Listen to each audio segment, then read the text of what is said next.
Je vous salue dans le précieux nom de Jésus-Christ de Nazareth. Ah, on répond pas. Amen. Soyez les bienvenus à Bethel. Et je salue tous nos frères et sœurs qui sont en chemin, ceux et celles qui nous suivent sur les réseaux. Soyez bénis. Aujourd'hui est un jour excellent, un jour de grâce. Et nous bénissons le Seigneur pour sa bonté infinie. Le texte est tiré de 1 Jean, chapitre 5 au verset 4e. La deuxième partie. Parce que tout ce qui est né de Dieu triomphe du monde. Parce que tout ce qui est né de Dieu triomphe du monde. Et la victoire qui triomphe du monde, c'est notre foi continue, persistante en Jésus, le Fils de Dieu. Alléluia. Alors, tu vas prendre Dunamis. Je crois que des clés nous sont données aujourd'hui encore pour que nous puissions les utiliser.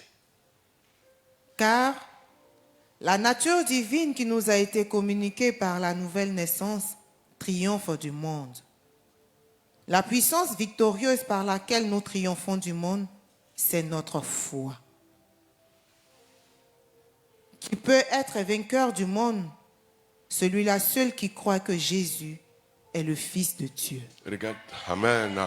Regarde ton voisin, dis-lui, tu crois déjà en Jésus. Oui, il y a un avantage de plonger son regard dans la parole de Dieu. C'est elle la lumière véritable qui dissipe nos ténèbres de confusion. David a dit dans le psaume 119, verset 105, il dit ceci, ta parole est une lampe à mes pieds. Elle est une lampe et une lumière sur mon sentier. Et vous voyez, bien-aimés dans le Seigneur, notre oui à la suite du Christ est vraiment fondamental.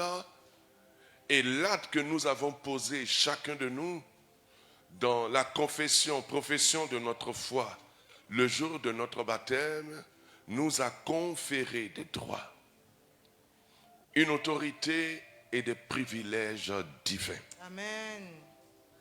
Quand nous prenons 1 Jean chapitre 5, verset 1er, prends Dunamis là. Celui qui croit que Jésus est le Christ est né de nouveau. Et Dieu est devenu son Père. Amen. Relis encore. Celui qui croit que Jésus est le Christ est né de nouveau. Et Dieu est devenu son Père. Oh, j'aime cette parole, j'aime ça. Parce que depuis quelques jours, elle m'a apporté une abondance de lumière. Amen. Et cela a dissipé en moi les ténèbres de la confusion et m'a permis de gagner de nouveaux territoires. Et dans ces territoires, Dieu m'a fait la grâce d'être pacifié, d'être rassuré. Oui, d'être calme. Amen. Parce que là-bas, on ne tremble plus. Alléluia. Oui. Dieu est devenu ton Père. Amen. Je ne sais pas ce que ça te fait. Mais mets-toi à la place de Jésus. Quand Jésus doit prier, il dit Père.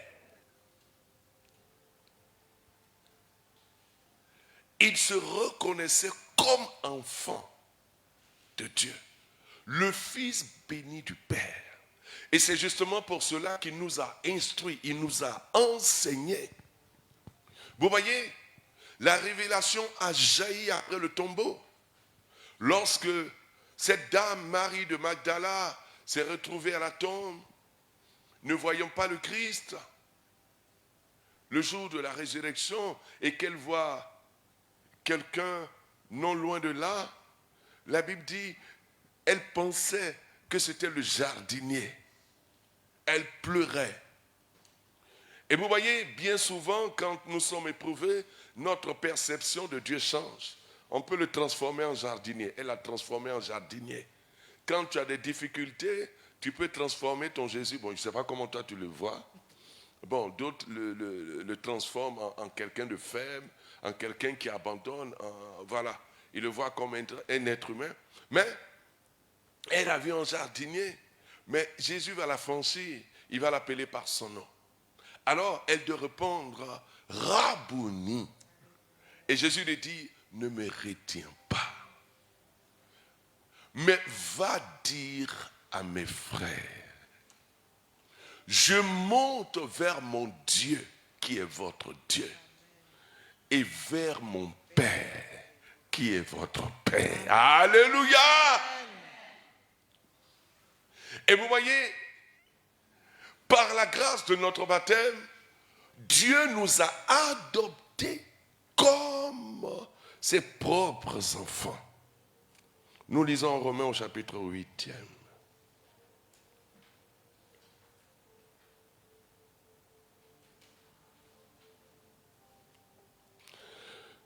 Verset 14-15.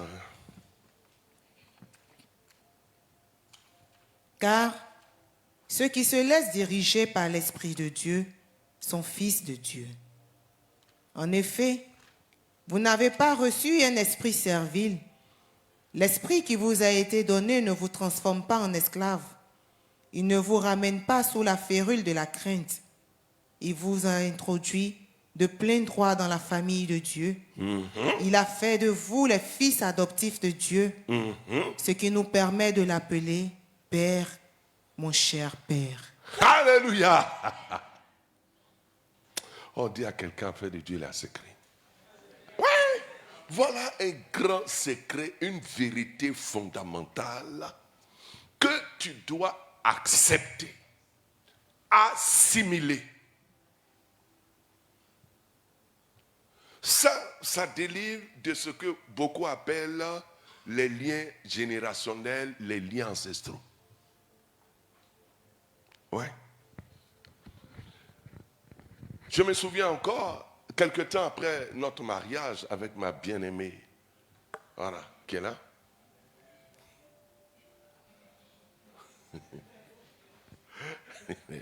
Mon épouse, un jour qu'on se réveille, il y a des esprits de distraction qui viennent. Les esprits familiaux, machin, tout ça. Alors, elle voit un groupuscule de femmes. Les féticheuses, là, vous les connaissez, qu'on appelle Komia, kaolin partout, avec des petits morceaux de linge blanc percale autour de, voilà. Et puis bon, là, autour de la hanche, la poitrine dénudée, les colliers, les manchins. Elles étaient en groupe, et puis la cheftaine vient dans la révélation, le songe. Elle vient trouver mon épouse. Mon épouse me dit, ah mais j'ai fait un songe, mais c'était tellement vivant, tellement réel. J'ai dit, de quoi il s'agit? Elle dit, mais c'est les femmes, elles sont venues. Parce que vous voyez, elle est issue de famille royale, connaît le groupe Akan et tout cela. Donc, elles viennent. On est venu te chercher pour aller danser avec nous. Ouais. Moi-même, ma chérie, t'as venu prendre.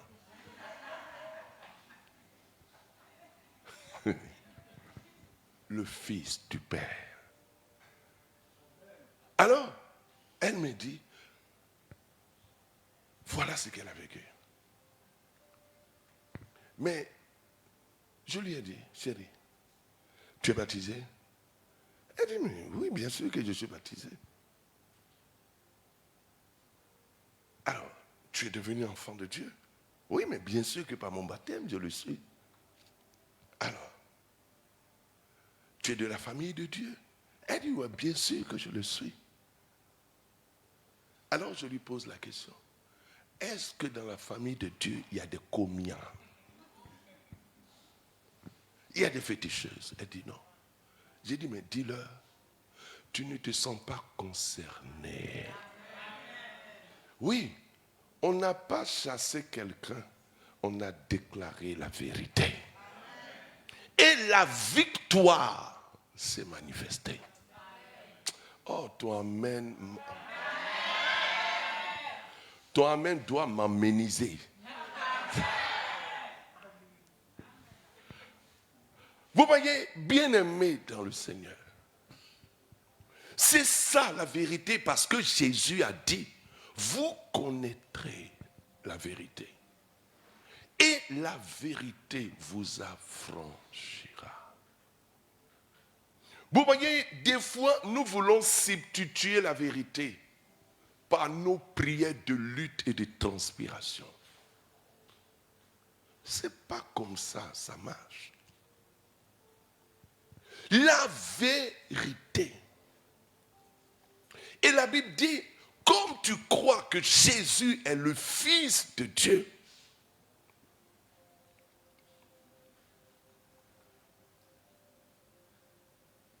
Dieu est devenu ton Père. Mais est-ce que quand tu prends Dieu et que tu mets ton Père terrestre à côté, est-ce qu'il y a match? Mais pourquoi vous voulez faire durer des matchs? Je ne sais pas si tu comprends ce que je suis en train de dire. Beaucoup mettent des esprits, des pratiques.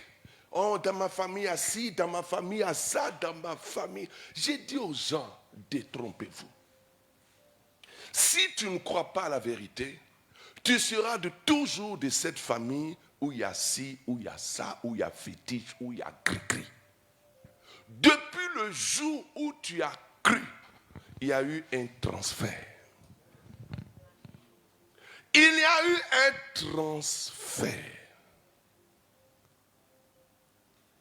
Voilà cette vérité fondamentale qui t'introduit dans la victoire. Parce que c'est en croyant cette vérité que la foi jaillit.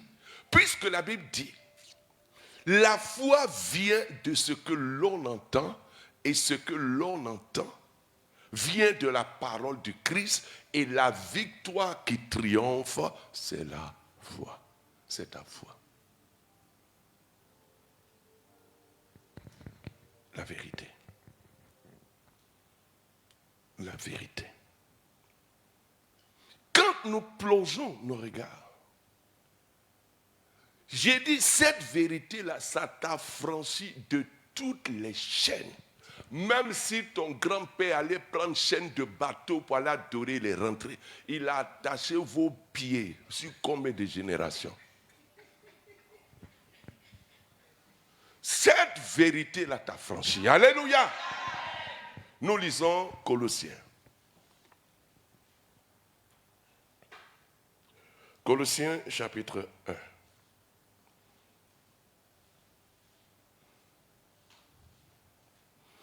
Versets 12 à 13. Non, à 14. Rendez grâce au Père qui vous a qualifié et rendu capable d'avoir part à l'héritage des saints, le saint peuple de Dieu, dans la lumière, qui nous a délivrés hors du contrôle et de la domination de la puissance des ténèbres, et nous a transportés et nous a attirés à lui dans le royaume du Fils de son amour, en qui nous avons la rédemption par son sang, c'est-à-dire la rémission des péchés. Amen. Amen. On va prendre...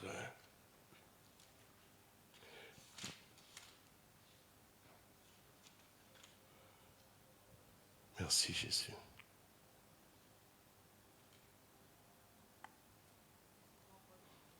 Oui. Verset 12, 13. Plein de joie, vous remerciez le Père qui vous a accordé le privilège d'avoir part à l'héritage qu'il réserve aux chrétiens vivant dans la lumière. Oh, dis à quelqu'un, il y a un endroit où il faut vivre. La lumière, la parole de Dieu. Et il introduit ce verset en disant ceci, plein de joie, remercions le Père. Ton action de grâce n'a pas été suffisante parce que tu es ignorant. Ouais. Si on doit les mettre dans une balance, les plaintes et les récriminations seront des sacs de 100 kilos qui vont faire basculer ça à ton désavantage. Ouais.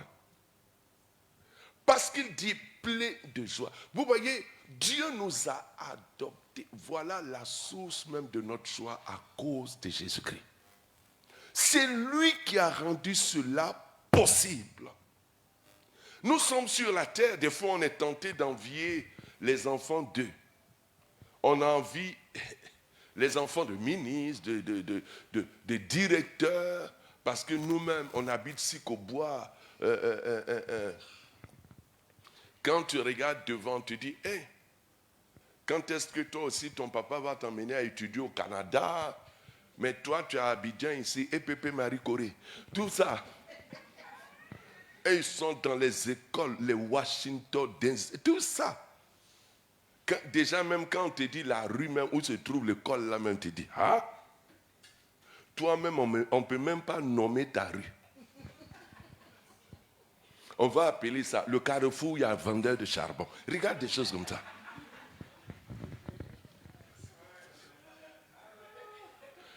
Et vous voyez,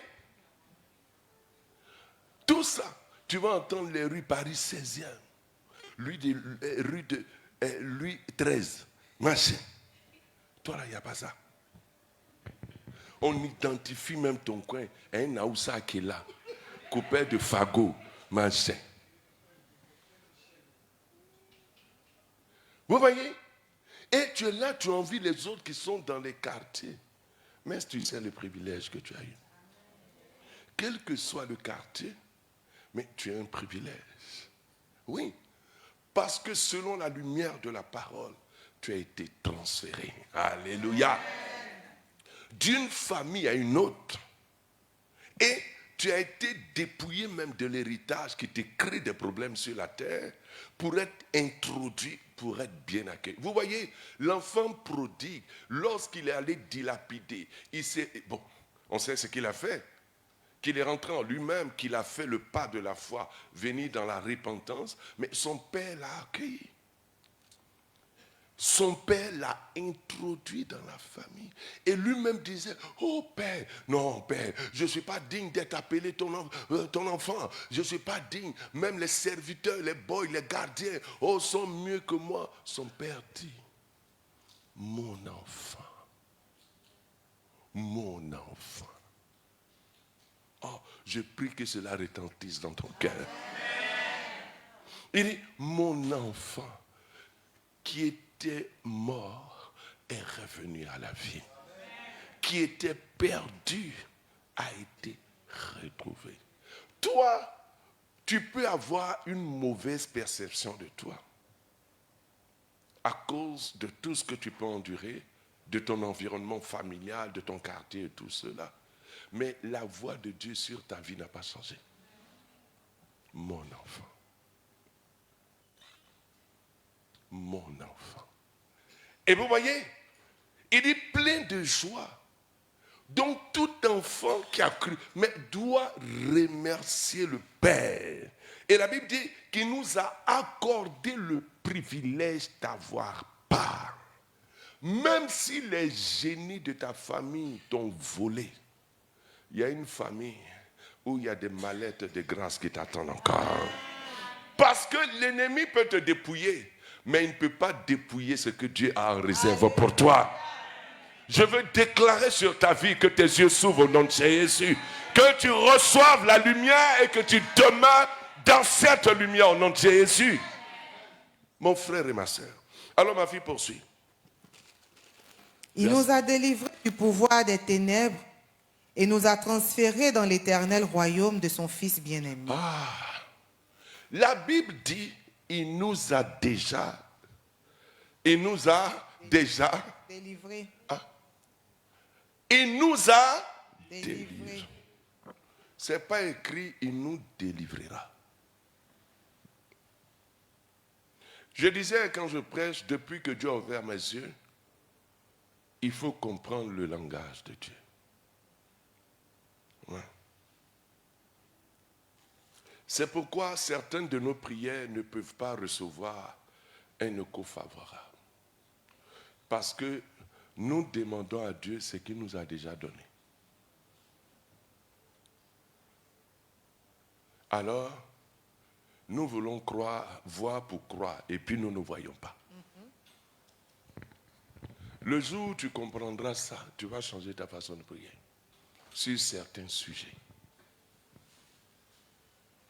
Sur certains sujets.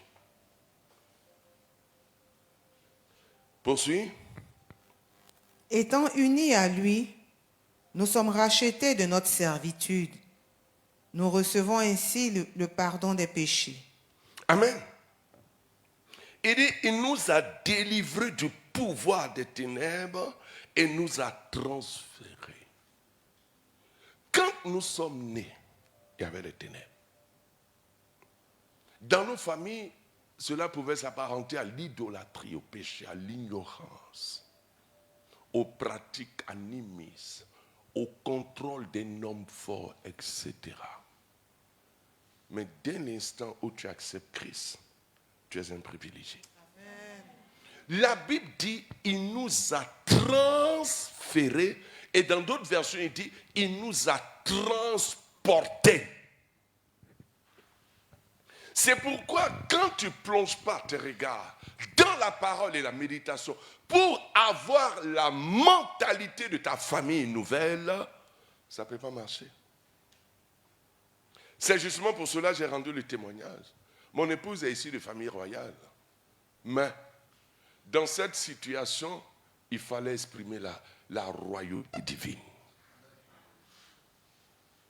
La royauté divine. Pour dire que tu es déjà transféré dans un Dieu. Et que tout ce que les parents ont fait là, Jésus a déjà payé pour chaque péché lié à l'idolâtrie. Pour chaque réclamation. Donc, dans le royaume éternel, c'est-à-dire la famille de Dieu à laquelle tu appartiens, Satan n'a aucun droit légal pour te réclamer. Comme ils sont venus réclamer mon épouse, viens, on va danser combien? Pour vouer un culte à Satan. Attends, comment tu es de la divinité et tu vas te rabaisser pour aller traîner, danser? Attends. Il y a quelque chose qui ne va pas. Élevé dans la posture d'enfant de Dieu. Parce que tu crois. Alors, et que tu es de la famille. Et la révélation dans cette famille, lis-moi, Romains 8, verset 9. 29. Romains chapitre 8, verset 29. Vous allez découvrir quelque chose. En effet, ceux que Dieu a enveloppés d'avance dans son plan d'amour, il les a aussi destinés, depuis le commencement, à porter son image. Il a décidé de faire d'eux ses enfants, au même titre que son propre fils, et de les façonner pour qu'ils lui ressemblent, afin qu'ils soient l'aîné d'une nombreuse famille de frères. Oh. Ma fille, elle lit encore. En effet, ceux que Dieu a enveloppés d'avance dans son plan d'amour. Dis à ton voisin, tu es déjà enveloppé dans son plan d'amour. Il les a aussi destinés, depuis le commencement, à porter son image, et il a décidé de faire d'eux ses enfants, au même titre que son propre fils, et de les façonner pour qu'ils lui ressemblent. Amen. Relis la partie là. Il les a quoi? Il a décidé de faire d'eux ses enfants, au même titre que son propre fils. Arrête là. Relis encore. Il a décidé de faire d'eux ses enfants. Qui a décidé? Que le Père. Qui a décidé? Le Père. Mon Père. Dis, mon Père. Mon Père. Oui. Beaucoup sont tellement fâchés contre Dieu, ils ne disent pas Père. Ils le dévient. Ils vont chez Maman Marie. Bon, reprends encore. Il a décidé de faire de ses enfants. Dieu a décidé de faire de toi son enfant.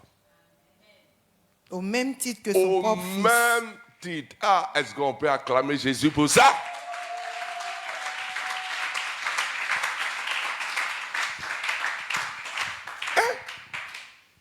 Regarde ton voisin. Dis-lui, tu es enfant de Dieu au même titre que Jésus.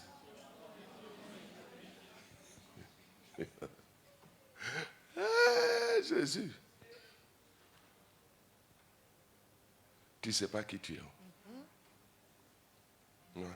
Tu es là tout promener dans ta tête. Et tes pensées qui te donnent migraine, insomnie. Alors qu'il y a un terrain de lumière qui est là. Le lieu du repos. Tout ça, c'est pour toi. On dit au même titre. Ça veut dire que quand toi-même tu dois prier, là, les anges même se pressent. Oui, tu dis quoi? On est là à ton service. Mais comme on est ignorant, on va aller appuyer les boutons où les génies se réveillent là. C'est ça là-bas.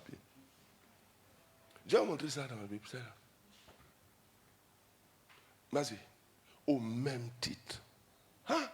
Il a décidé de faire de ses enfants. Dis, il a décidé de faire de moi son enfant. Il a décidé de faire de moi son enfant. Au même titre.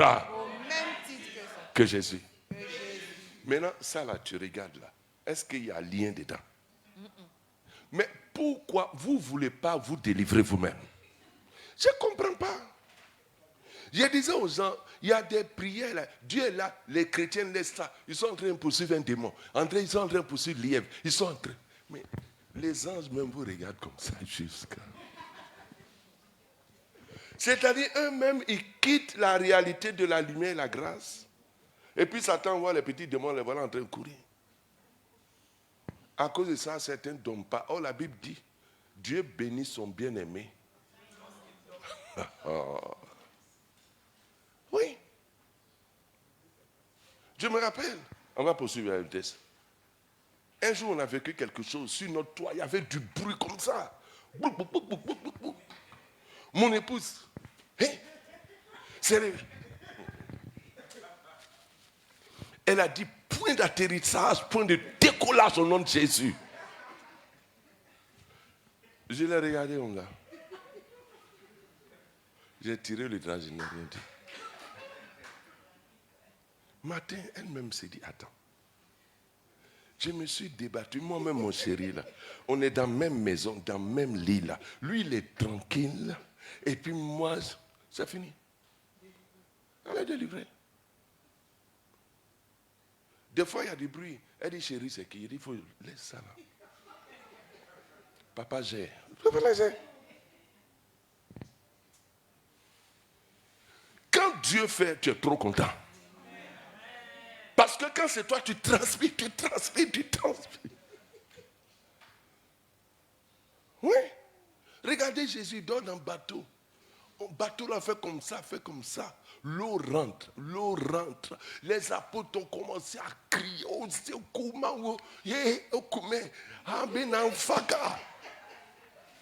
Et crier. Moi, je me pose, on dit l'eau rentre dans le bateau. Jésus dormait où? Ça le mouille ou bien ça ne le mouille pas? Il était dans comme un bateau en bas du bateau, comment on appelle ça? Sous-sol, je ne sais pas comment ils appellent ça. La cave. Ou bien il y avait chambre, ou bien, on connaît un bateau d'avant, il n'y a pas à marcher dedans. Ils l'ont réveillé. Jésus se réveille. Il dit, silence. Il parla à la mer et au vent. Il a dit quoi? Silence. Tais-toi. La Bible dit, il se fit un grand calme. Et les apôtres disent, mais c'est quel genre d'homme ça? Oh, c'est ce que tu es. Parce que Dieu dit, il a fait de toi son enfant au même titre. Mon frère, tu ne sais pas qui tu es. Tu ne sais pas. Tout ce que Jésus fait là, c'est enseignement. Tu ne sais pas. Ma fille, tu reprends le texte là. En effet, ceux que Dieu a enveloppés d'avance dans son plan d'amour, il les a aussi destinés, depuis le commencement, à porter son image. Il a décidé de faire d'eux ses enfants, au même titre que son propre fils, et de les façonner pour qu'ils lui ressemblent, afin qu'ils soient l'aîné d'une nombreuse famille de frères. Vous voyez? Dieu va te façonner au cœur des menus événements de la vie. Ouais. Comme l'or est éprouvé au feu, pour que le véritable or dépouillé des souillures, des scories, soit révélé, ainsi Dieu va se servir des événements. Oui. C'est pourquoi Jacques dit, regardez les diverses épreuves. Dans d'autres versions, on dit les tests auxquels vous pouvez être exposés. Dieu t'aime. Vous voyez, quand nous ignorons la vérité de Dieu, Satan vient tirer ton pied et toi, tu lui donnes de l'importance.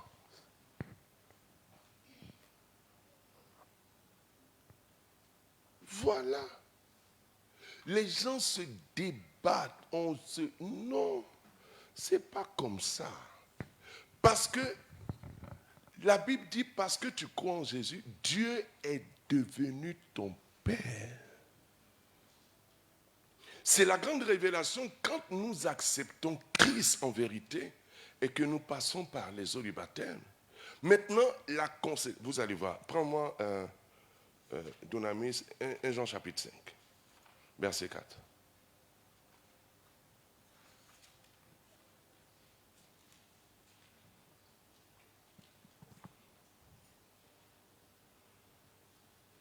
Jean chapitre 5, verset 4. Ouais. Car la nature divine qui nous a été communiquée par la nouvelle naissance Amen. triomphe du monde. Vous voyez, car la nature divine. Ici, on ne parle même pas de la nature de ton papa. C'est-à-dire que Dieu t'a mis quelque part où tu es de sa race, tu es de son espèce. La nature divine, comment cela est venu? Qui nous a été communiquée par quoi? La nouvelle naissance. Il faut te toucher. Touche-toi. La nature divine n'apporte pas habit. Parce qu'elle est cachée dans ton esprit. Ton corps n'est rien d'autre qu'une enveloppe. Une habitation. Paul le dit, Éphésiens chapitre 2, je crois le verset 20, il dit, vous êtes devenus une habitation. On va lire, hein? Éphésiens chapitre 2. Prends le verset...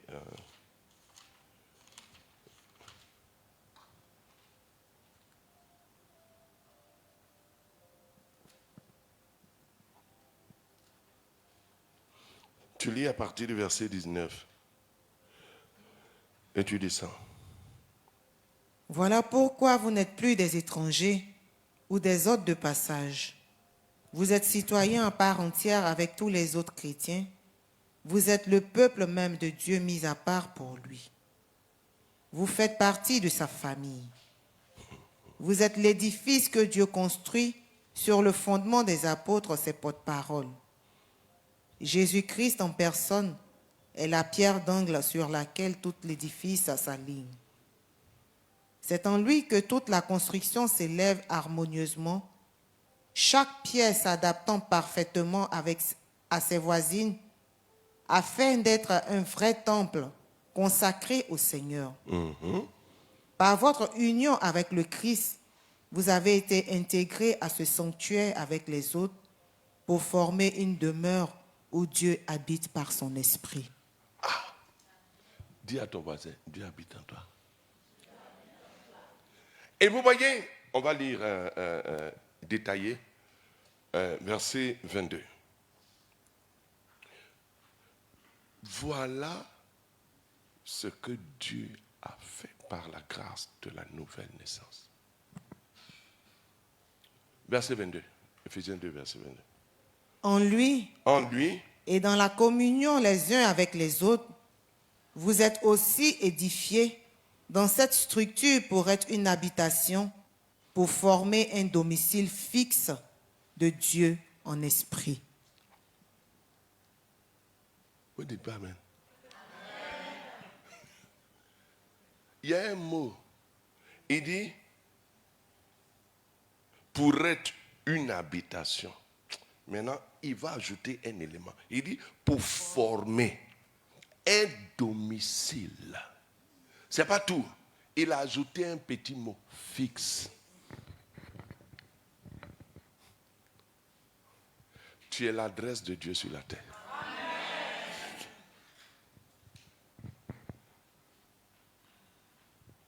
Dernièrement, on a fait l'adressage, les gens sont mis des numéros devant nos maisons et tout ça. Quand tu tapes Yango, où allons-nous? Ils vont mettre rue L, Tantan, ou bien M10, ou M, machin et tout ça. C'est ça, non?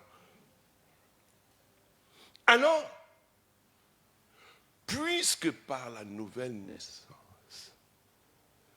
la nature divine nous a été inculquée, la Bible dit que non seulement tu es l'habitation, mais aussi tu es le domicile fixe de Dieu en esprit. Dis à ton frère, Dieu n'a pas déménagé.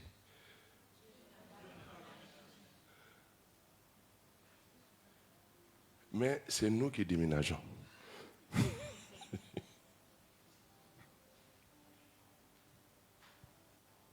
Alors, comment Dieu vient vivre en toi?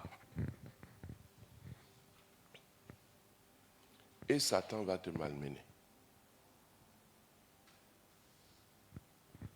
Mais quand tu regardes la mort du Christ, mais c'est le plus grand combat, la plus grande bataille qu'il a livrée pour l'humanité. Contre les forces des ténèbres, Satan et sa clique. Même quand on l'a vu mort, les gens ont crucifie-le. Mais dans le programme, selon Dieu, Jésus, après sa mort, il devait continuer dans son ensevelissement. 1 Pierre chapitre 3, verset 18 dit, il est allé prêcher aux esprits qui étaient en prison. C'est-à-dire, prédicateur sur la terre, prédicateur dans les abîmes. Et il est allé, et Apocalypse dit, il est allé arracher la clé de la mort et du séjour des morts. Et quand nous poussons loin, encore, Hébreux 2, verset 16 dit que, 14 dit que Christ par sa mort a réduit, c'est-à-dire la crucifixion, il a réduit à l'impuissance celui qui détenait la puissance de la mort. C'est-à-dire où les féticheurs vont prendre leur pouvoir pour venir te distraire là. Jésus est déjà allé à la source là-bas. Il a touché. Mais c'est pourquoi il faut méditer la parole. Tu vas réaliser que tes peurs que tu as entretenues là, toi-même, tu les entretiens pour ta défaite. Alors que tu devais être libre de tout ça. Pour croire. Parce que la Bible dit, ce qui me fait peur, c'est ce qui m'arrive. Donc, il y a des choses que tu as autorisées sans le savoir.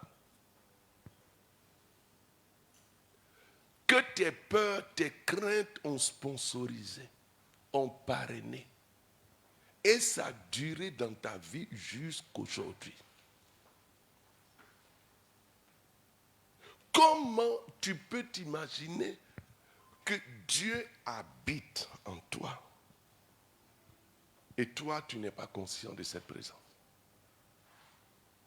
Tu ne le vois pas, tu ne le connais pas. Il y a des gens même qui vont chercher. Je vous donne le témoignage. On a le frère Tonton Guillaume, le responsable de l'intercession de la communauté. Un jour, son oncle vient le trouver apeuré et tout ça. Grand sorcier de son village. Il dit à son neveu, ah, vraiment, est-ce que tu peux me rendre un service? Si tu connais un grand marabout féticheur, un Burkinabé, un Malien, un Naoussa, faut m'emmener là-bas, il va me protéger. C'est un sorcier qui dit ça. Maintenant, il cherche un homme qui est plus canqué que lui. Alors, son neveu va dire, oui, effectivement, j'en connais. Il dit, comment il s'appelle? Il dit, il s'appelle Jésus. Le sorcier, ah, faut me dire où ça. Il insiste. Son neveu dit, moi, c'est Jésus que je connais. Vous voyez? Alors, il a envoyé à l'intercession le père fondateur, notre responsable, Clément Akobé. Ils ont engagé la prière sur plusieurs semaines et le monsieur a été délivré. Le monsieur demandait la protection de ces gens. Pourquoi? Parce que dans la confrérie à laquelle il appartenait, il était le responsable et ses collaborateurs ont dit non, eux ils veulent qu'il y a quelqu'un du village, il veut l'achever. Or, c'est son meilleur ami aussi. Il dit pas question. Donc voilà, une lutte s'est engagée et un jour le monsieur décède. Alors il a compris que c'était pas bien pour lui. Puisque là-bas c'est l'union qui fait la force. Machin. Donc pendant les funérailles, ils ont fait les trucs traditionnels. Ils ont porté le cercueil, tout ça là. Et le groupe des sorciers, ils ont envoûté les porteurs là. Et puis ils ont fait comme télécommande. Ils ont télécommandé. Ils ont mis dans leur radar le chef des sorciers où il est assis, fait semblant de pleurer. Les gens ont fait marche arrière. Un cercueil.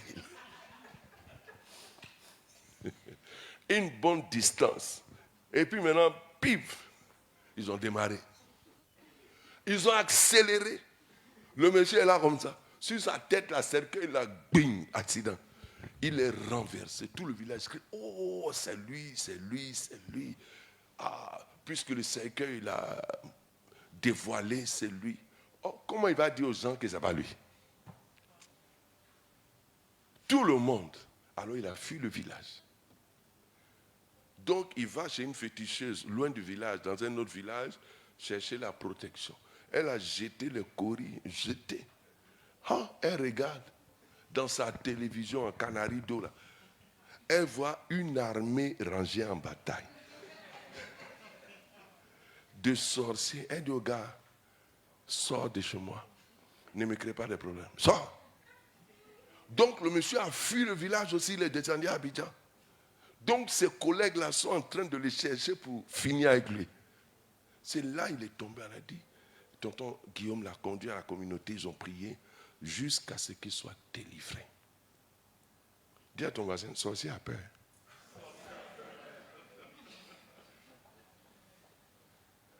Vous voyez, bien-aimé dans le Seigneur, quand il a été délivré, il a rendu témoignage. Il a dit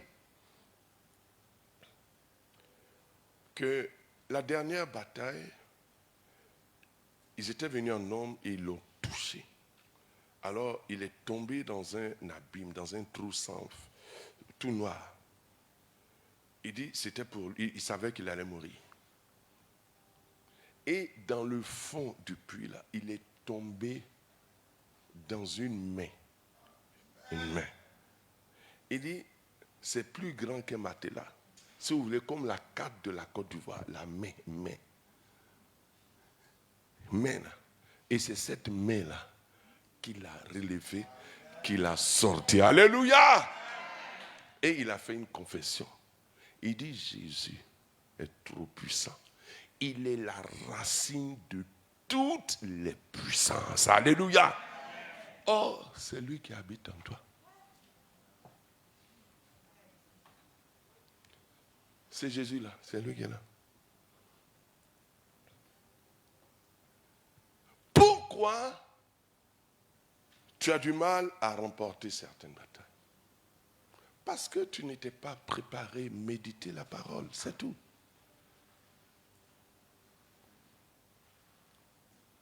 L'ennemi exploite nos défaillances.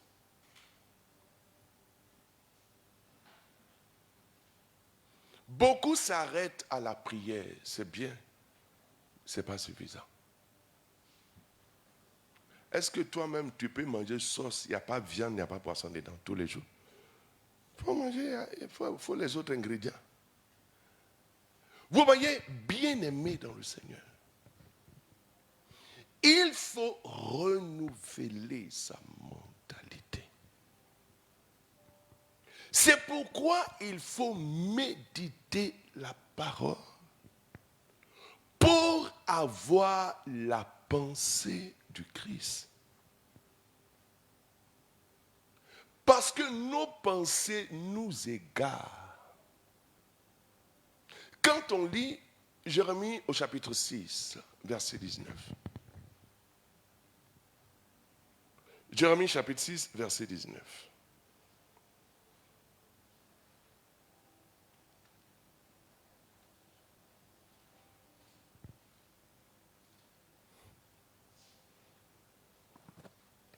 Écoute, ô terre, voici, je fais venir sur ce peuple le malheur, fruit de ses pensées, car ils n'ont point été attentifs à mes paroles, ils ont méprisé ma loi. Relis. Écoute, ô terre, voici, je fais venir sur ce peuple le malheur, fruit de ses pensées. Amen. Vous voyez, je fais venir sur ce peuple le malheur. Quand Dieu dit ce peuple, ce n'est pas les païens. Parce qu'il a dit, mon peuple est détruit parce qu'il lui manque quoi? La connaissance. Donc ce peuple dont il est question, c'est son peuple à lui. Il dit, je fais venir sur ce peuple le malheur. Fruit de quoi? Je pensais.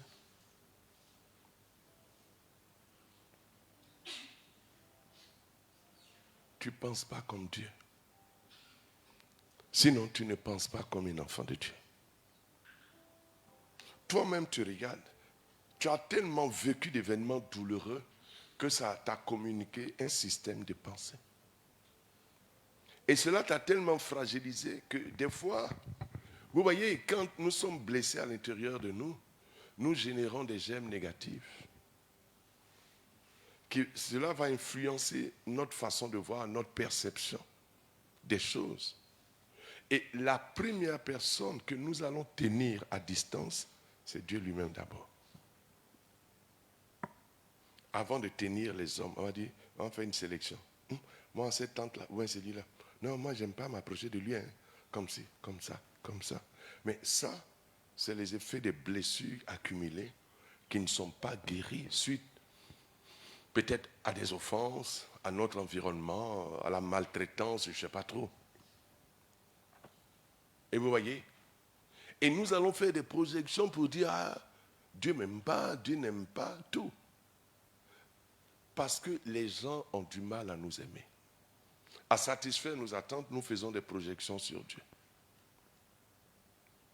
Et vous voyez, les pensées vont générer des germes négatifs. Et le malheur va s'attacher à nous.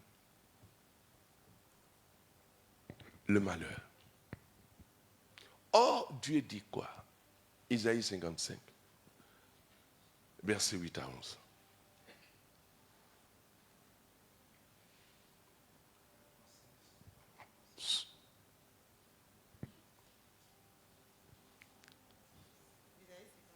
Verset 8.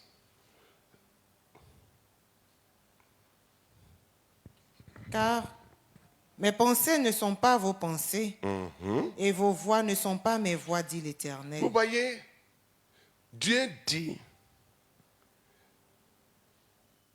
reprends ma vie. Car mes pensées ne sont pas vos pensées, et vos voix ne sont pas mes voix, dit Mais l'Éternel. des fois, nous prenons nos pensées et nous les attribuons à Dieu. C'est faux.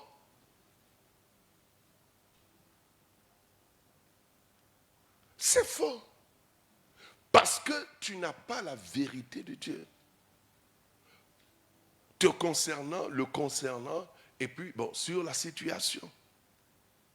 Et tu nourris ton cœur de ces... Tu les alimentes, ma soeur. Parce que tu n'as pas de pensée qui t'élève au-dessus de la mêlée. Dieu dit, il t'a transporté en haut. Toi, tu penses comme quelqu'un de la terre. Mais tes pensées ne peuvent pas produire les choses d'en haut, puisque ce n'est pas la sémence d'en haut. Un jour, je devais prier, c'était une mission. Il y a un jeune homme qui s'avançait avec une paire de lunettes, un petit de 15-16 ans, des loupes même. Je dis, on prie à quelqu'un. Il dit non, qu'il est myope. C'est justement pour cela qu'il porte les verres et tout cela. Qu'il veut la prière. Et il a fait une déclaration. Il dit, ça y est dans la famille. Vous voyez? Ce qu'il a dit est vrai. C'est un fait. Mais quand il a dit dans la famille, ça m'a fait un tic. Je lui ai demandé, tu es baptisé? Il dit oui. Il dit qu'il est même enfant de cœur et tout. J'ai dit, mais quand on est baptisé, on est enfant de qui? Il dit enfant de Dieu. Et Dieu est qui pour toi? Son père. Alors tu es de quelle famille? Il dit, je suis de la famille de Dieu. Vous entendez? Maintenant, je lui pose la question. Est-ce que dans la famille de Dieu, il y a la myopie?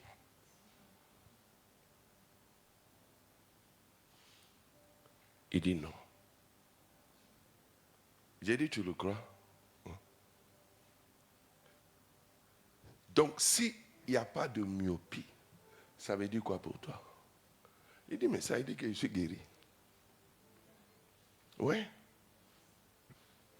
J'ai dit, est-ce que tu peux retirer ta paire de lunettes? Il a retiré. J'ai pris mon Nouveau Testament, j'ai dit, regarde. Il dit, il voit. Oui. Et il s'est mis à lire. Je déclare que cela t'arrive au nom de Jésus. Quand Dieu dit, je t'ai transporté, il faut laisser les chaînes de tes ancêtres là-bas. Beaucoup vers en haut, et puis...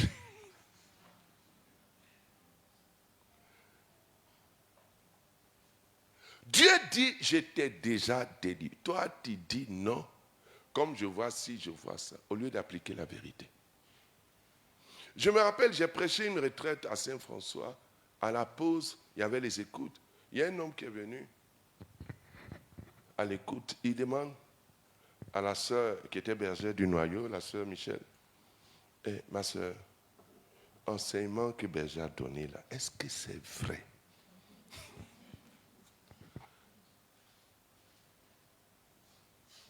Elle dit, il y a quel problème? Elle dit, je veux savoir. Elle dit, oui, c'est vrai. 3 fois, le monsieur a même posé la même question. 3 fois, il a dit, oui, c'est vrai. Et le monsieur ajoute, il dit, mais donc, je suis déjà délivré alors. Maintenant, il va lui demander, il y a quel problème? Il dit, ma soeur, ça fait combien de mois je cours après retraite de délivrance, des liens et des esprits? Il dit, ma soeur, tu ne peux pas comprendre ce que j'ai souffert et enduré. Mais aujourd'hui, le message que j'ai entendu là, il dit, on n'a pas prié pour lui. Il y a des domaines, quand tu arrives là, ce que Dieu dit là, ça a déjà fait. Et toi, tu es le premier constatateur. C'est-à-dire, et puis, tu es émerveillé. Tu es émerveillé. Parce que ce qui a manqué, c'est la lumière. Tu étais dans la confusion de tes pensées. Tu crois que c'est ça qui est la vérité? Oh, la victoire, c'est une personne. C'est Jésus. Oui. Oh, Jésus habite en toi. Il t'a rendu participant de la nature divine. Il a fait de toi au même titre, un enfant au même. C'est-à-dire que ce que Jésus fait là, tu peux le faire. Ça, c'est pas amen ça.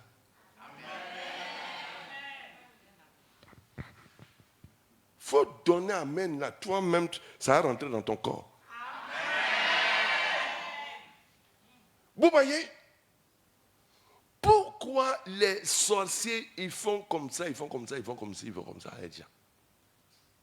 Le sorcier, oncle de tonton Guillaume, il a dit, mais tu dis c'est Jésus. Mais nous, dans le village, il y a église. Moi-même, je suis dans le choral. Là. Mais, de toute façon, on joue avec les chrétiens. Là. Tu me dis c'est Jésus. C'est quel Jésus? Allons chez Aoussa. Allons chez...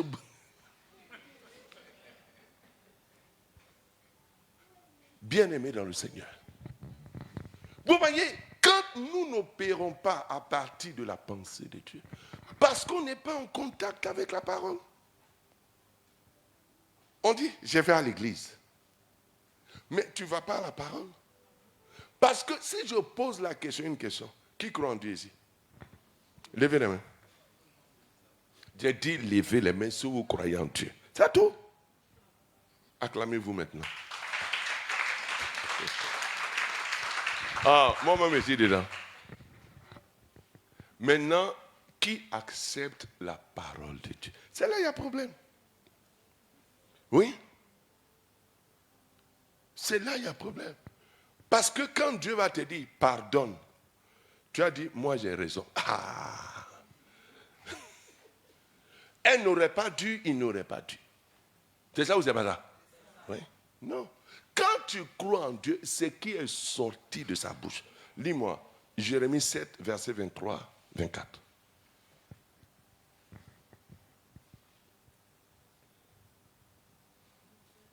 Jérémie chapitre 7, verset 23, 24.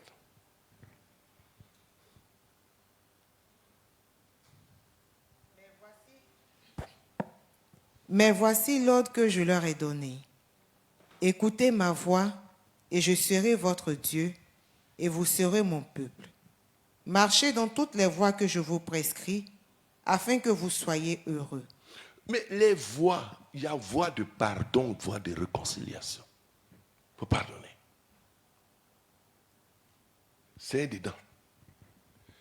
Un jour, Pierre dit à Jésus, ah Seigneur, si on me fait quelque chose, je pardonne. D'ailleurs, même, moi, je donne ma limite 7 fois. Jésus l'a regardé, il a souri. Il dit, je ne te dis pas 7. Et puis, je ne t'ai jamais dit 7. Il dit, il faut multiplier. 70 fois. Ah! Voilà en Dieu là, c'est là-bas ça va. Parce que ceux qui ont remporté là, ils ont écouté la voix de Dieu. Lisez Hébreux chapitre 11. Il est question des héros de la foi. On te dit, par la foi, Abraham obéit. Par la foi, voilà ce qu'ils ont fait.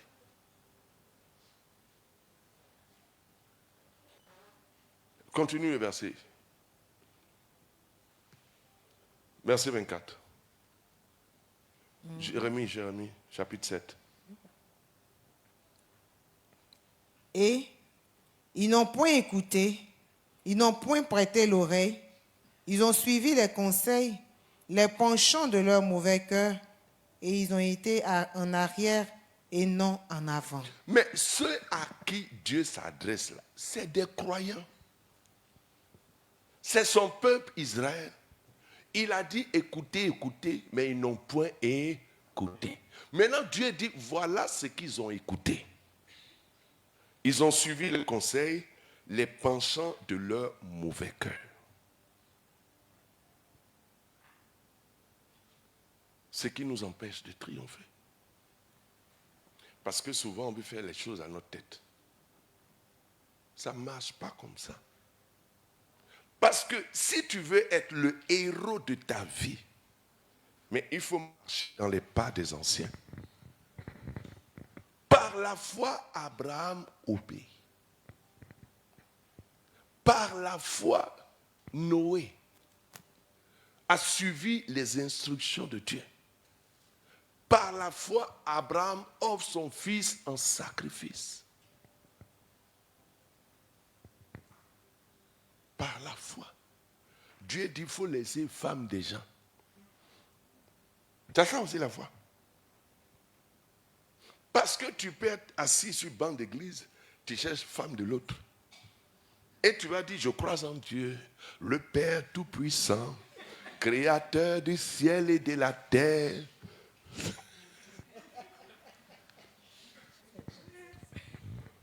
Oui.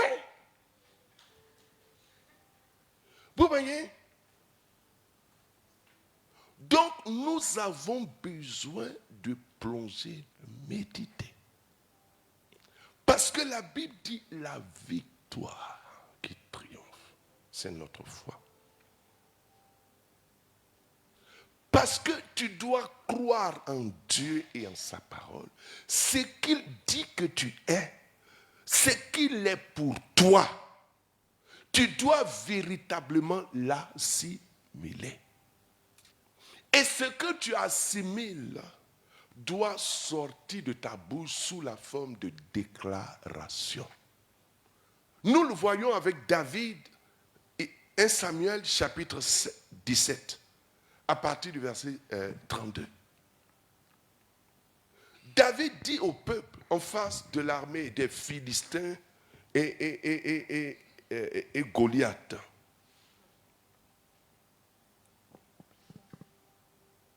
David dit à Saul que personne ne se décourage à cause de ce Philistin.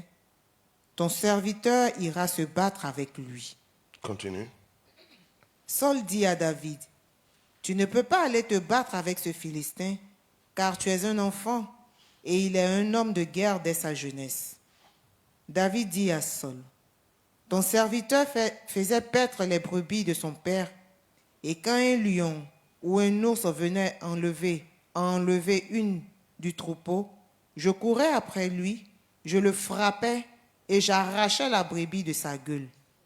S'il se dressait contre moi, je le saisissais par la gorge et je le frappais, je le tuais.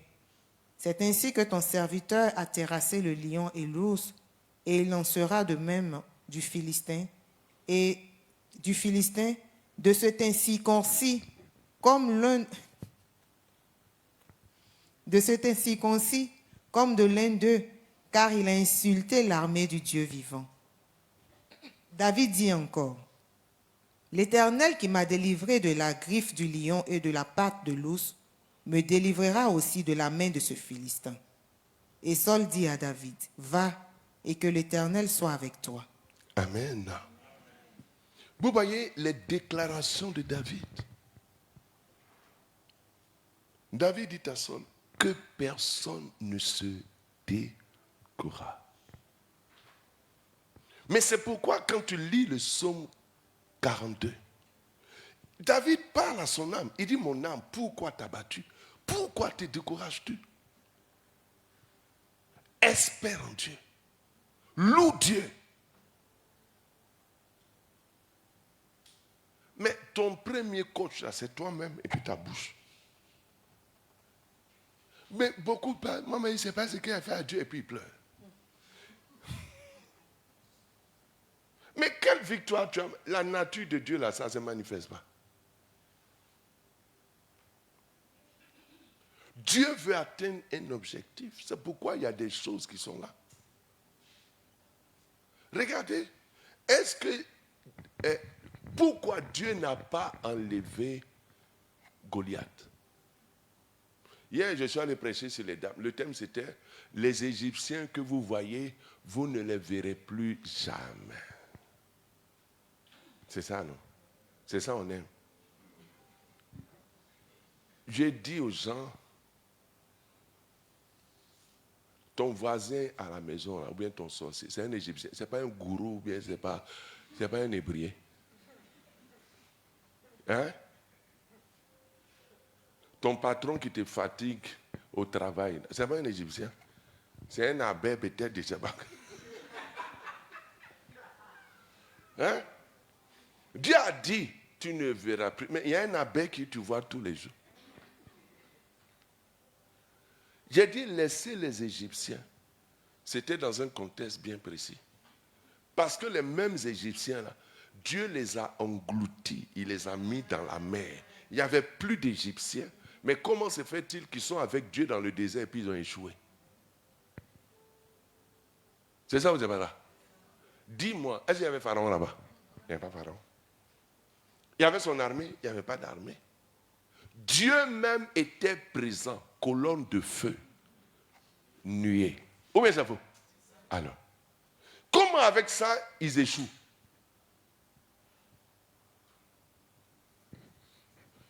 On peut jeter la responsabilité sur les gens. Ton cœur est malade, il faut traiter ça.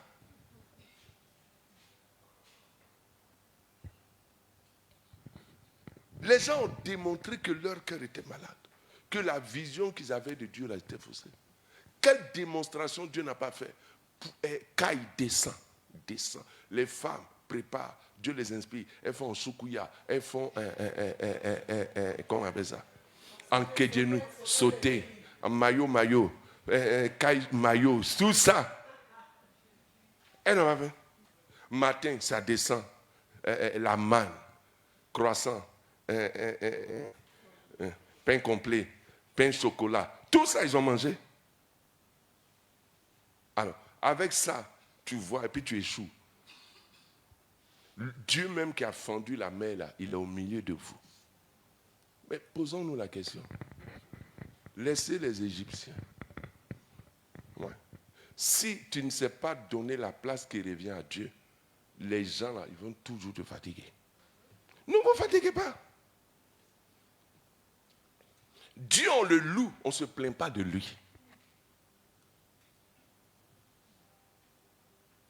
Mais beaucoup se plaignent. Ils se plaignent et puis ils veulent des victoires. C'est pourquoi quand ils rentrent dans l'église, ils vont prier. Ils rentrent frustrés. Ils sortent 2 fois frustrés. Et puis ils vont contaminer ceux qui doivent rentrer dans l'église là. Quand on regarde leur visage, on dit, est-ce que Dieu exauce prière encore?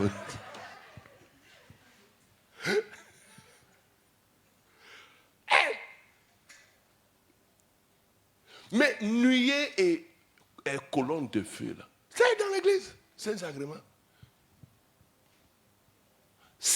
Dis à ton voisin, Saint-Sacrement. C'est là. 24 heures sur 24, ça y est là. Mais on rentre, on ne voit pas ça. Quand on fait nos prières, Seigneur, il ne sait même pas ce qu'il t'a fait. Seigneur, je ne sais pas ce qu'on s'est fait. Seigneur, façon de faire pitié, tu ne vois pas qu'il fait pitié. Seigneur, c'est-à-dire. Tu es un enfant. Toi-même, si tu te mets devant ton papa, papa, regarde comme je fais pitié. Papa, tu ne vois pas que je fais pitié.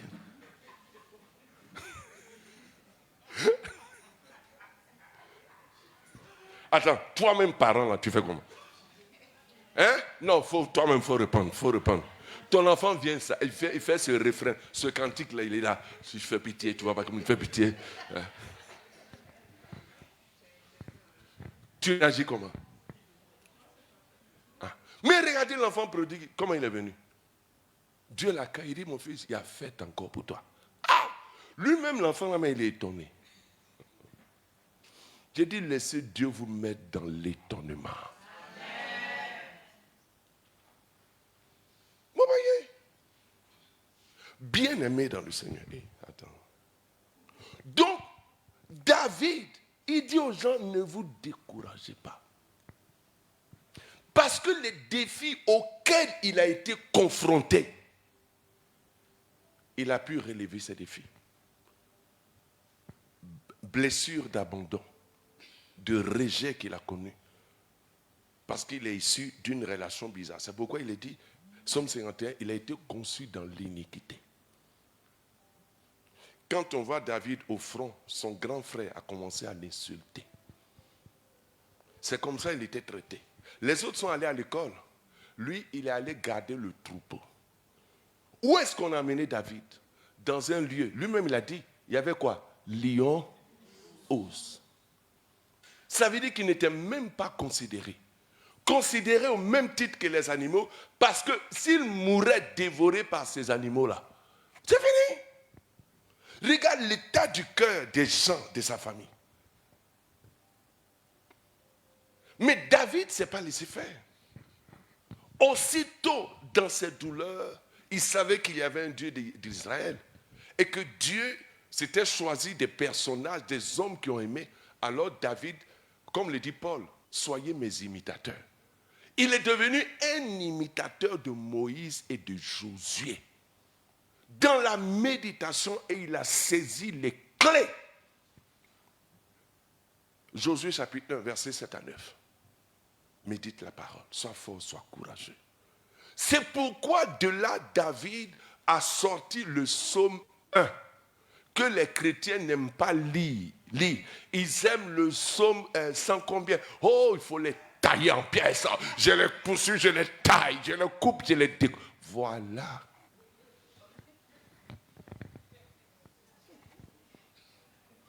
Mais où ça commence là, ils ne sont pas là-bas. Pourquoi le psaume 1? Dis à ton voisin, il y a un commencement à toute chose. Mais beaucoup ne commencent pas, ils viennent à ce verset. Ils sautent comme... Ils sont là, psaume 91. Et puis ils reviennent.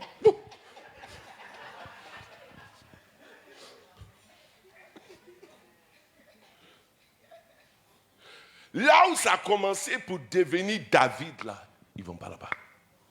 Ouais. Il dit pas d'association avec ceux qui ne connaissent pas Dieu. Parce que les mauvaises compagnies corrompent les bonnes mères. Qui est ton camarade? Avec qui tu fais association? Est-ce qu'il peut t'emmener dans un pas de plus dans ta foi? Il n'y en a même pas. Il n'y en a pas. C'est pourquoi ça fait 20 ans que tu es baptisé. Ta vie même, il n'y a pas goût pour attirer les gens. Tout ce qu'on connaît, c'est amertume. Parce que ce qui sort de ta bouche, ça, c'est trop grave. Eh, pardon, donne-moi l'eau quand même, je bois. Eh.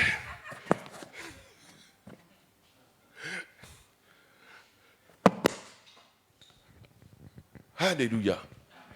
Bien-aimé dans le... Lisez.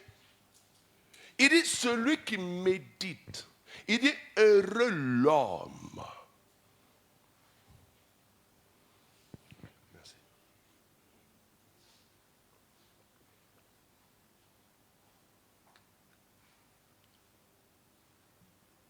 Ma fille, Dieu te bénisse. Il est écrit, si vous donnez un verre d'eau à l'un de mes serviteurs, vous ne manquerez pas de votre récompense. Tu reçois au nom de Jésus. Ma fille, tu es exaucée. Oui, mais c'est le secret. Ouais.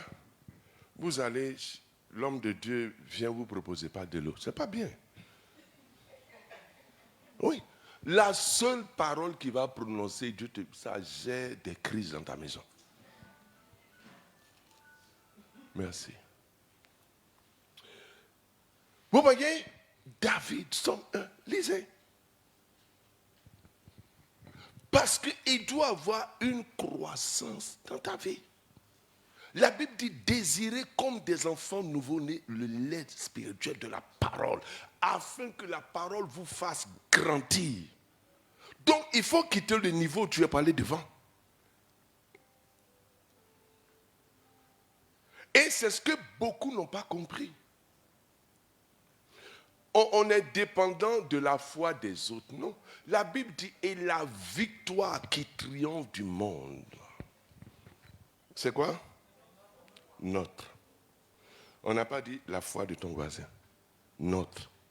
Pour dire, c'est ta foi qui triomphe. Pas la foi de ton voisin. Jésus a dit à une femme, celle qui saignait. Quand elle a touché, il dit, quelqu'un m'a touché. Les apôtres disent, tout le monde te touche. Non. Il a touché. Oui. Quand tu viens à l'église, tu touches Dieu comment? C'est une messe en plus, ou bien c'est un devoir, ou bien tu viens pour pointer, ou bien je ne sais pas. Parce que s'il y a la foi dedans, tu viens pour recevoir. Jésus dit, femme, ta foi t'a... Elle a vu Pierre, elle a vu Jacques, elle a vu Jean. Elle les a dépassés. Pourquoi? Je vais vous dire le secret. Et c'est Pierre même qui révèle ça.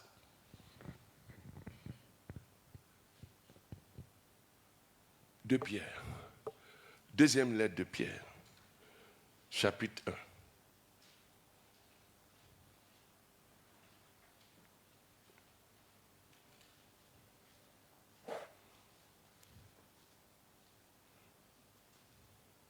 Verset 1. 2 Pierre, chapitre 1, verset 1. Écoutez bien. Hein? Simon Pierre, serviteur et apôtre de Jésus, adresse cette lettre à ceux qui ont reçu, comme nous, le don précieux de la foi de la part de Jésus-Christ, notre Dieu et notre Sauveur, car il est juste. Que Amen. la grâce... Bon, continue. Que la grâce et la paix vous soient multipliées par une connaissance de plus en plus approfondie de Dieu et de Jésus notre Seigneur. Amen. Il dit, Simon Pierre, serviteur et apôtre de Jésus-Christ, adresse cette lettre. On peut dire, il t'a envoyé un SMS, un texto, un mail. Oui, parce qu'à l'époque, il n'y avait rien de tout ça. Il dit, il adresse une lettre à qui? À ceux qui ont reçu. Pierre n'a pas écrit aux païens, il a écrit à la communauté chrétienne. Il dit aux chrétiens, je vous écris, à vous qui avez reçu, comme moi, le don précieux de la foi de la part de Jésus-Christ. Vous entendez? Pierre, quand il te dit, il dit, toi aussi tu as reçu le même don précieux que lui, la foi. Tu as noté la référence? Regarde ton voisin. Oui, dis à ton voisin, tu as aussi le don précieux de la foi.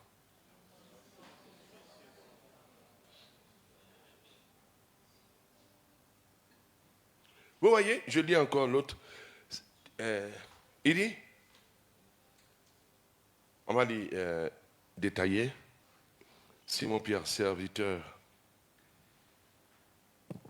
Simon Pierre, serviteur et apôtre, messager spécial, représentant personnellement choisi de Jésus-Christ, à ceux qui ont reçu et qui possèdent en partage par la volonté de Dieu une foi du même prix que la nôtre par la justice de notre Dieu et du Sauveur Jésus-Christ. Amen. Donc quand tu dis « je n'ai pas la foi », tu dois être païen. Si tu es chrétien, tu as reçu ce don précieux de la foi. C'est pourquoi la Bible dit que à tous ceux qui l'ont reçu. Non, voici les miracles. Oui, parce que maintenant que tu sais que tu as, ta pensée doit changer. Tu dois avoir nourri des pensées de victoire. Tu dois concevoir une mentalité de conquérant. Ça, tu vas bâtir cette mentalité par la méditation de la parole de Dieu. À partir de là, tu vas interdire à ta bouche de ne pas te décourager. Parce qu'il y a des pensées que tu ne dois plus formuler en parole.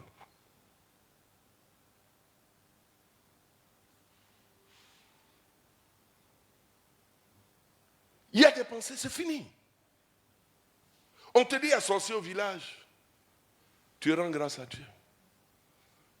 Tu dis, Seigneur, je te remercie pour ce défi. David a dit, il dit, toi Goliath. Mais il a parlé. Les autres, quand ils parlaient, c'était mu par le découragement. Hey, regarde ces muscles. Oh, c'est quel genre d'homme ça? Ya. Regarde, on met épée dans Wotoro Tigi. Wotoro pousse. Hey, les gens rient. C'est quoi? Tout le monde recule. La Bible dit qu'ils étaient terrifiés. faut maudire la terreur dans ton cœur au nom de Jésus. Non, tu dis on n'est pas même chose. Oui, il faut parler. Parce que la nature divine, là, en parlant par la foi, tu l'actives. C'est comme tu rentres dans ta chambre, il n'y a pas courant. Qu'est-ce que tu dois faire? Est-ce que tu vas prendre ton portable, appeler le directeur de CIE? C'est pas toi qui allume, ma soeur. L'eau. À moins qu'ils aient coupé. Mais quand tu es connecté, tu n'appelles pas la directrice de SODECI pour dire, ah, viens laver mon dos, il y a l'eau sur pas. Jamais. Parmi nous, là, qui a appelé ma soeur ici pour laver son dos? Il y a des choses que tu fais tous les jours, non? Mais la foi aussi, c'est la même chose. Si tu n'actives pas, les choses ne changent pas. Parce que quand tu vas activer, l'ennemi va te donner l'impression que ça ne change pas. Il ne faut même pas l'écouter. Oui. Quand David a parlé, Goliath était toujours là avec ses muscles. Ouais. Il y a des gens qui vont parler à côté, comme les Sauls là. Comme les Sauls. Comment toi, Saul, tu as ton épée, tu as ton armure, tu as vu Goliath, tu n'es pas allé le terrasser. Et puis David dit, va terrasser, tu dis, prends mon armure. Si ton armure là pouvait remporter victoire, pourquoi toi tu n'as pas remporté avec? J'ai des gens. Et ils sont là pour mettre les gens dans des discours bizarres. Ouais. Pour leur dire ça. Il y aura toujours, même ta chair même va parler, le sol de ta chair va parler. De toute façon, tu vas à l'église là. Toi-même, c'est fini pour toi. Hein? On va parler. De toute façon, tu as prié là même. Est-ce que tu as été marié un jour? Regarde ta carte d'identité. Ouais. Vous voyez, c'est arrivé même à Zacharie. Il allait offrir le sacrifice. L'ange de Dieu même est descendu. Il dit, je t'annonce une bonne nouvelle. Tu auras un enfant, il sera prophète, il va prophétiser l'esprit de lui. Il a écouté jusqu'à... Il a écouté. Zacharie a écouté. Il dit, il faut parler seulement. Il dit, il faut parler. Ouais. Il a parlé. Il dit, voilà, Zacharie 1, verset... Luc, pardon. Luc 1. Il a parlé.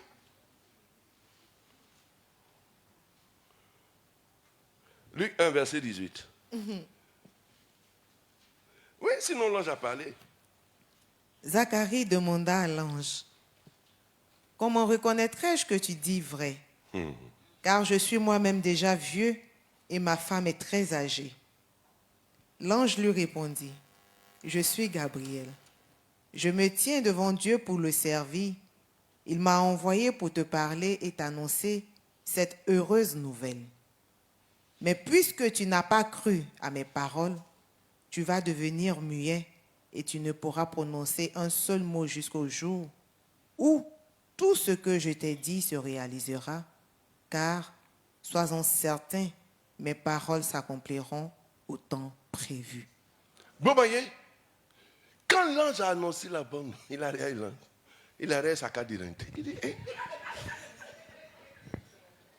Alors, toi, tu ne sais pas qu'il suffit. Oh, chose bizarre, l'ange a dit, Dieu a entendu tes prières. Et lui-même, il sait qu'il a prié à ce sujet. Vous voyez, ça nous arrive. Dernièrement, je prêchais à Shiloh. Il y a eu 2 cas. Il y a un monsieur qui est venu avec sa fille de 2 ou 3 ans. J'ai dit, mon frère, on prie à quel? Il dit, non, c'est pas pour moi-même, c'est ma femme, elle souffre de... J'étais avec Akoyi, il a entendu. Elle souffre de cette drépanocytose, machin, machin, tout ça. Il dit, on prie à quel sujet? Non. Moi-même, j'ai dit à ma femme de venir. Elle n'est pas... Je ne sais même pas ce qu'elle fait à la maison. Elle est en train de vendre les trucs là. Au lieu de... Hein? J'ai dit, mon frère, que veux-tu pour ta blessure? Il a pas. J'ai dit, mon frère, tu m'arrêtes ça. Arrête-moi ça.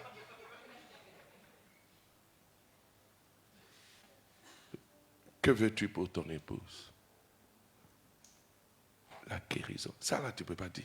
Ça nous fait voyager dans les trucs comme ça. Ouais. Quand il a dit la guérison, j'ai dit que la miséricorde, c'est fini. Monsieur, là, il me dépasse même. Oui. Il s'est plié en deux. On a terrassé son orgueil, là. Boum. Son genou, là, est venu jusqu'ici. Et sa tête, là. Allez. Il est resté comme ça. Tête, là, touchée. Ouais. Jusqu'à. Quand il s'est levé. Oh, merci, Seigneur. Merci. Je sais que tu as touché mon époux. Ah, voilà. Ça, là, tu ne pouvais pas dire. Il y a une autre qui est venue. Cancer. Madame, qu'est-ce que vous avez? Ah, on m'a détecté un cancer au-dessus de l'œil qui ronge les os, l'orbite là. C'est à l'intérieur. On doit me préparer pour l'examen. Bon, il n'y a pas de problème. Que veux-tu? Non, moi-même la dernière fois, ma maman me dit...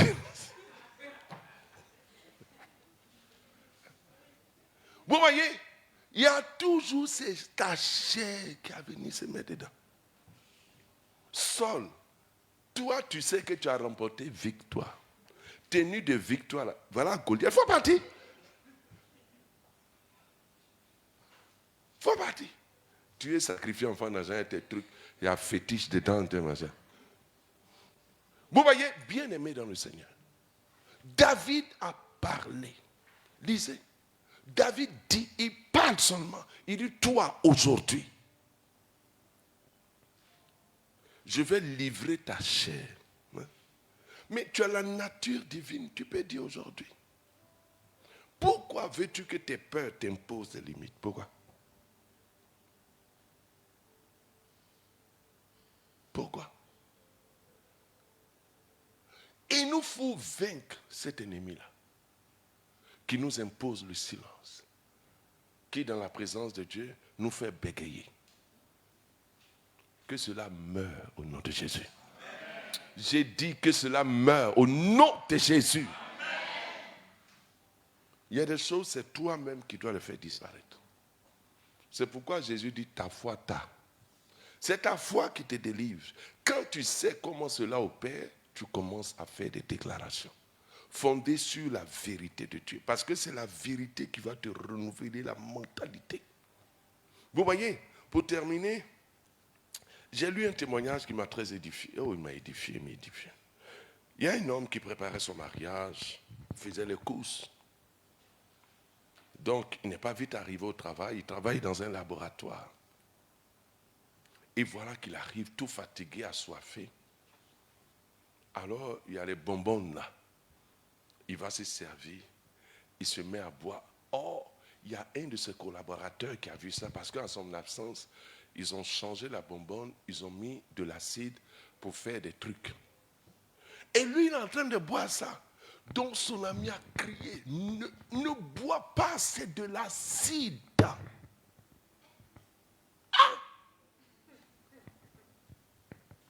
Mais il a déjà avalé. Il était à deuxième verre. Et il y a une parole qui a jailli de son cœur, d'Isaïe. Parle toi-même pour te justifier. Maman, donne-moi la référence. Isaïe 43. Eh maman, je comprends pourquoi Dieu t'a mis à mes côtés. Que Dieu te bénisse. Oui. Faites un investissement dans vos femmes. Elles vont vous rendre ça. Amen. Oui. J'ai investi. Parole, prière, prière. Aujourd'hui, quand il parle, elle me ramène. Alléluia. Amen. Il dit, ma fille. Réveille ma mémoire, plaidons ensemble. Parle toi-même pour te justifier. Parle toi-même pour te justifier. Or, Jésus a dit, par tes paroles, tu seras justifié ou condamné. Matthieu chapitre 12. Oui. La condamnation, là, ce n'est pas loin, c'est ici, là, c'est dans ta langue. Quand l'ennemi sait que tu te condamnes, il peut jouer sur ton terrain. Quand tu parles la parole de la foi pour te justifier, le Saint-Esprit aussi coule. Alors, la parole a jailli de son cœur. Réveille ma mémoire, parle toi-même. Paul dit, j'ai cru, c'est pour cela que j'ai parlé. Donc, il a déclaré, non, ce n'est pas de l'acide, c'est de l'eau au nom de Jésus. Ce n'est pas de l'acide, c'est de l'eau au nom de Jésus. Le type dit, mais regarde, c'est acide. Il a pris bonbonne là, il a versé, il a mis dans un verre, il a montré au type. Ils ont mis produit là. Effectivement, c'est de l'acide. Mais lui, ce qui est rentré là, c'est devenu de l'eau.